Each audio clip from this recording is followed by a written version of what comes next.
Inviting connection. Loneliness has been called the epidemic of our age.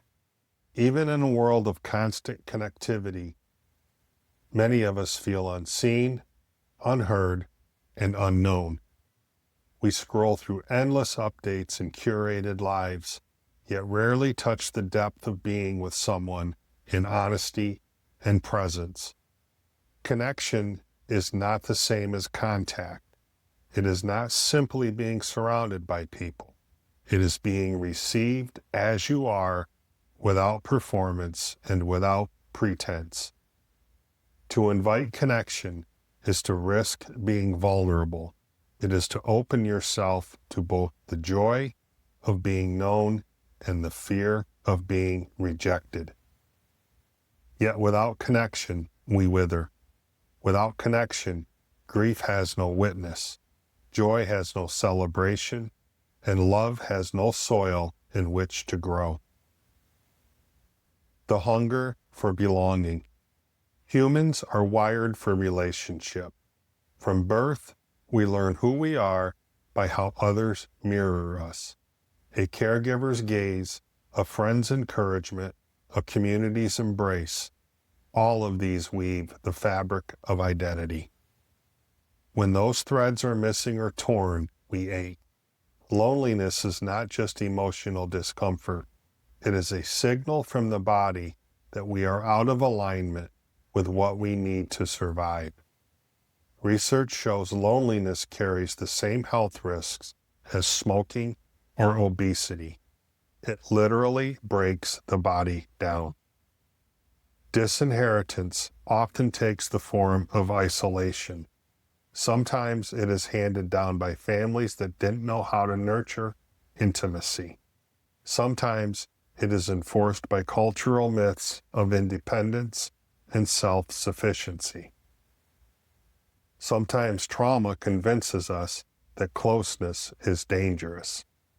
The invitation here is to rebel against isolation, to pause in the old pattern and choose connection even when it feels risky. Why this matters. Connection is the antidote to shame, fear, and despair. When we are received in our wholeness, the parts of us we thought were unworthy begin to heal. But connection cannot be forced. It is not about collecting people or surrounding yourself with noise. True connection begins when you extend an invitation, first to yourself and then to others, to meet in honesty. Why this matters is simple. No one heals alone. Even the most personal work of soul recovery requires companionship. We need witnesses. We need safe places where our truth can be spoken without judgment. To invite connection is to declare that we were never meant to carry life by ourselves. Practices. Begin by naming your circle. Write down 3 people in your life who feel safe to you. They do not need to be perfect. They only need to be people you can approach with honesty. Next, make a gentle ask. Choose one of these people and reach out this week with a small invitation. You might say, "Would you like to share a meal?" Or, "I could use a listening ear." Even something as simple as, "Can we take a walk together?" can open the door. Finally, practice presence. When you are with someone, put down your phone. Listen more than you speak. Let your body and attention say, "You matter. I am here." Reflection questions. How has isolation shown up in your life? What stories about independence or self-sufficiency shaped your willingness to connect? Who are the people that feel most like home to you? What might change if you risked inviting one more connection into your life? Science Corner. Social neuroscience shows that belonging is a basic human need. Brain scans reveal that social rejection activates the same pain centers as physical injury.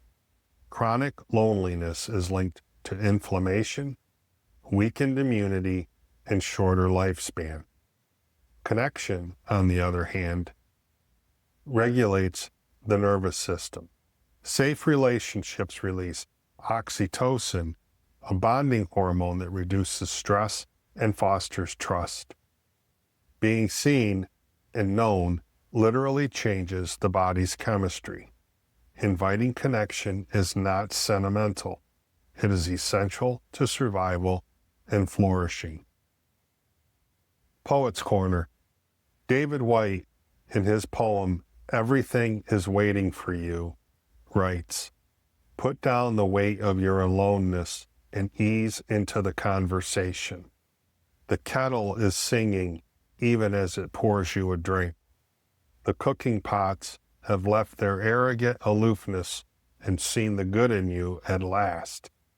All the birds and creatures of the world are unutterably themselves. Everything is waiting for you." White reminds us that connection is not only with people, but with the whole of existence.